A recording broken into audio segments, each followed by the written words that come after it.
Good morning. And I think we're properly back on Zoom now, so good morning to those of you who are on Zoom.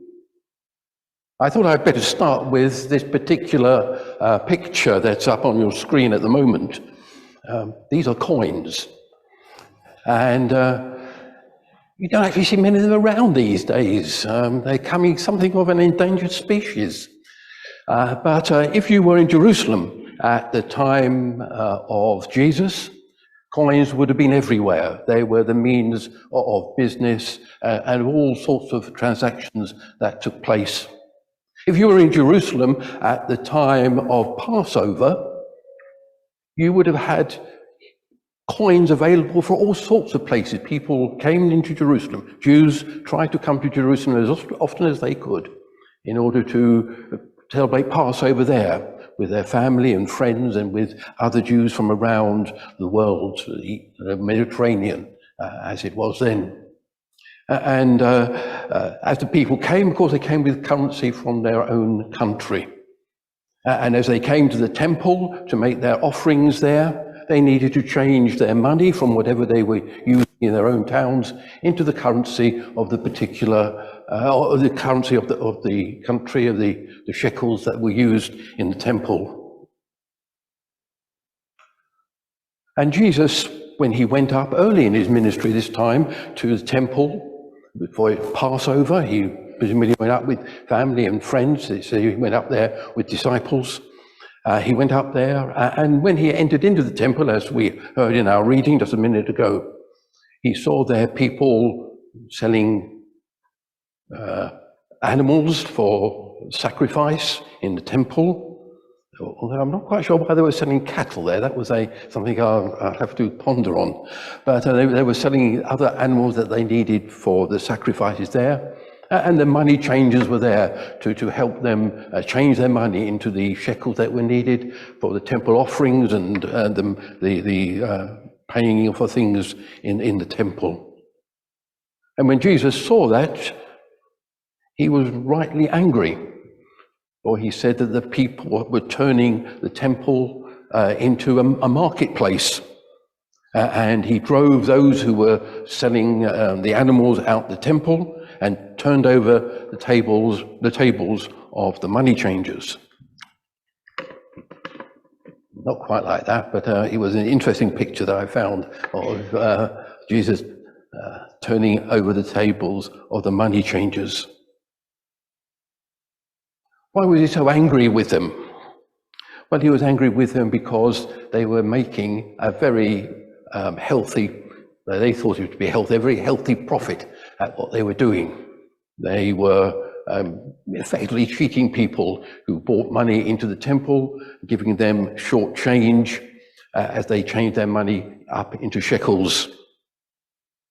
They didn't care that what the people they were cheating were the people coming there effectively on pilgrimage. Some of them, that was perhaps years of savings before they were able to make the journey to Jerusalem. And the money changers were just happy to make money however they could.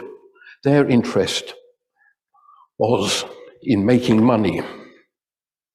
That was their aim, and that was what they were doing. And as I was reading this passage, and thinking about the subject I'd been given of coins and this particular passage,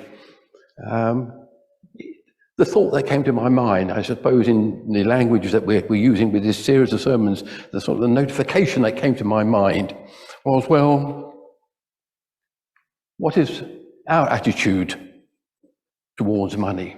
What's your attitude towards money? This is always a difficult subject to preach on in a church, and I think it's about the fourth time I've been given the subject to preach on. It's only 51 weeks since I last was given this subject to preach on, when we were doing the series last Lent on the walk, and again I was given money as the subject of the sermon I was asked to give. But when you think about money, it will mean different things to each one of us, depending upon our particular situations, where we are in our particular life cycle. I remember when I was young, money was much more difficult than it is perhaps as you have a good job and work on and then move into retirement with a comfortable pension. So what I try and do is to set out just some principles. You will have to think about what they mean in your particular situation, in your particular cases. And where better to start if we want to know what the Christian's approach to money, what a follower of Jesus' approach to money should be, than with what Jesus himself taught in Matthew 6, where we read about Jesus teaching people. We usually call it the Sermon on the Mount. And there we read in Matthew chapter 6 what Jesus said to them. He said, "No one can serve two masters. Either you will hate one and love the other, or you will be devoted to one and despise the other. You cannot serve both God and money." If, like me, you were brought up in your childhood on the authorized version of the Bible, King James Version, you'll know that the sentence there is, you cannot serve God and Mammon. Mammon was the Egyptian god of wealth, and it just has that sort of little, it gives us some slightly broader meaning than just thinking about money. You cannot serve God and wealth, all the things that people sometimes spend their money on. And I was very taken a number of years ago when I read the book that I've shown the cover of up there by Justin Welby, the Archbishop of Canterbury, his 2017 Lent read of a book called Dethroning Mammon. And if you really want to know about the effect of finance in the banking London and in high business circles, it's good to read that and to see what he says about dethroning Mammon. Because what he's talking about there, and what we mean when we talk about worshipping money, it is our general attitude to wealth. What do we think about getting all those possessions that we see advertised on the television? What do we think about the brands and the influencers who try and persuade people to buy all sorts of particular goods? What do we think about when we see celebrities going around flaunting their wealth with the particular clothing or the jewelry or the sort of things that they are wearing? If we allow ourselves to worship money and to worship wealth, we'll find ourselves obsessed by getting these things. And to get these things, we need money, or we need credit, and then we need to pay back the credit. We spend time trying to enjoy it, but never quite enjoy it because it's not quite good enough for what we want. And what Jesus says there, teaching on the Mount, is that the important thing is not that we serve money, we don't serve mammon, but we serve God.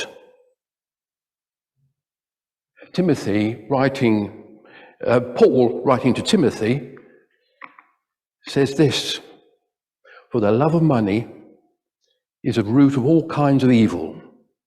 Some people, eager for money, have wandered from the faith and pierced themselves with many griefs."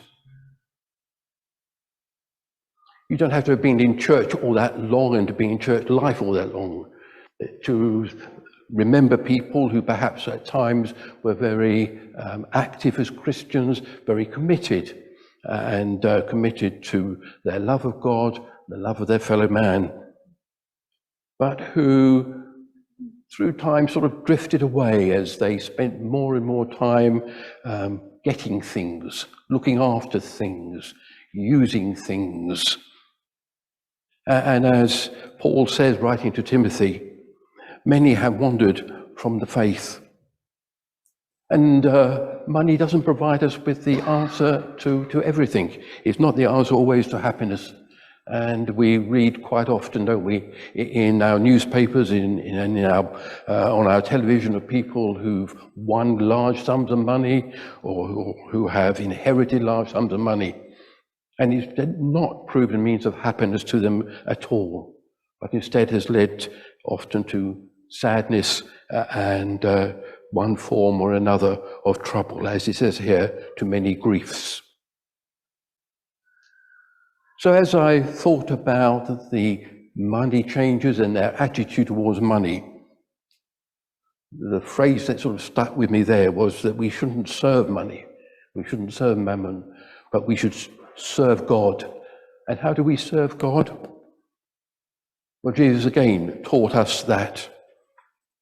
He said that what God wants us to do is, that what we should do is to love the Lord our God with all our heart, all our soul, and with all our mind. And we should love our neighbour as ourselves. And when we do that, and we love God with all our being, and when we love our neighbour and we work for the benefit of others in the community, when we don't put ourselves and what we want first all the time, then we are serving others and we're following something of the teaching of Jesus in regards to our money and our wealth and the attitudes that we have to it. The Bible says some other things about our money and our attitude towards it. The writer of the Hebrews says to us, keep your lives free from the love of money and be content with what you have. For God has said, I will never leave you, never will I forsake you. What does it mean? What's the writer getting at when he says to be content with what you have? Well, Paul, writing from prison, locked up, well, it's a sort of a house arrest he was in, writing to the church at Philippi. Paul wrote, I have learned in whatever state I am to be content. I know what it is to be in need. I know what it is to have plenty. I have learned the secret of being content in any and every situation, whether well-fed or hungry, whether living in plenty or in want. I can do all this through him who gives me strength.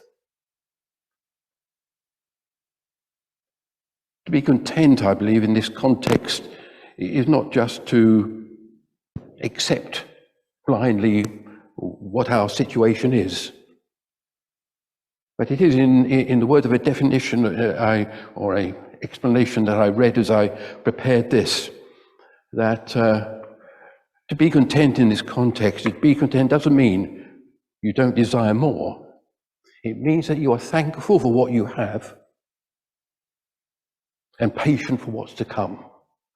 It means that not getting wound up about your present situation, but being prepared to work to make it better, and then to thank God when that situation improves. Early in my life, when I first got married, I lived in a house. We demanded considerable work done on it. And when we bought it, the walls were papered with Christmas wrapping paper, and when you laid in the bed in the bedroom, you could see the tiles above in the roof. The ceiling had holes in it. Money was tight. I had two young girls, which had to be fed and nappies changed and bought and etc., carrying smiles.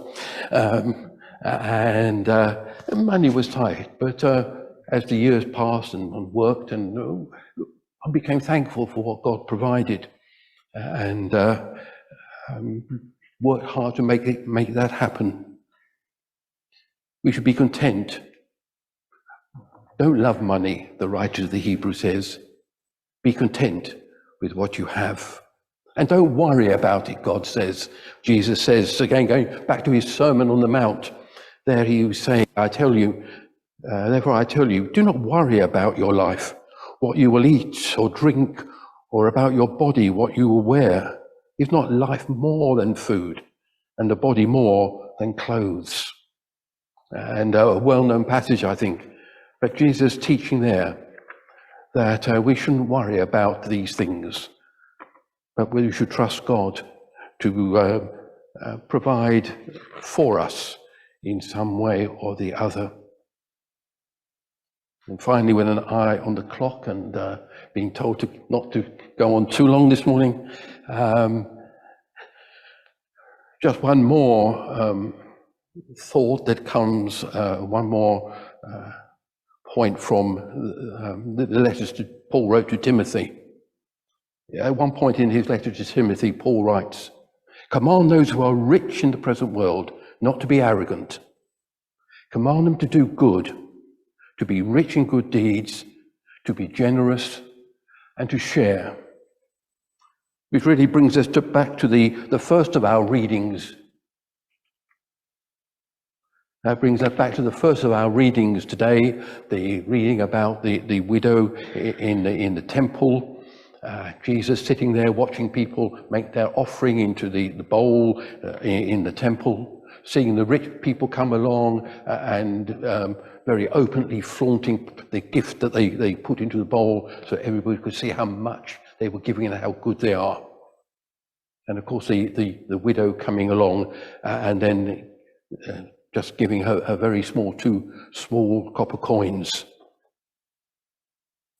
And Jesus said to his disciples, didn't he, that the person who'd really given most there was the widow who'd put in those last 2 coins that she had.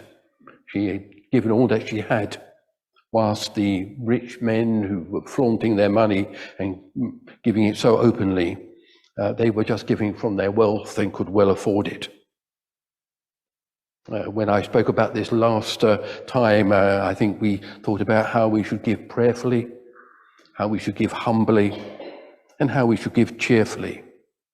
But the thing I think that struck with some at least was that we said it's not what you give that matters, it's what you keep. It's not what you give that matters, it's what you keep.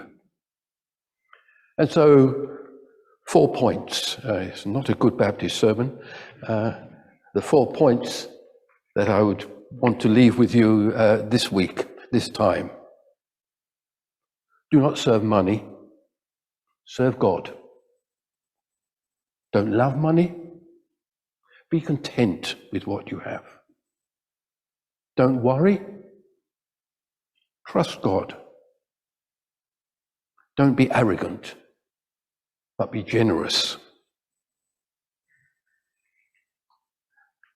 And above all, don't love money, but love God.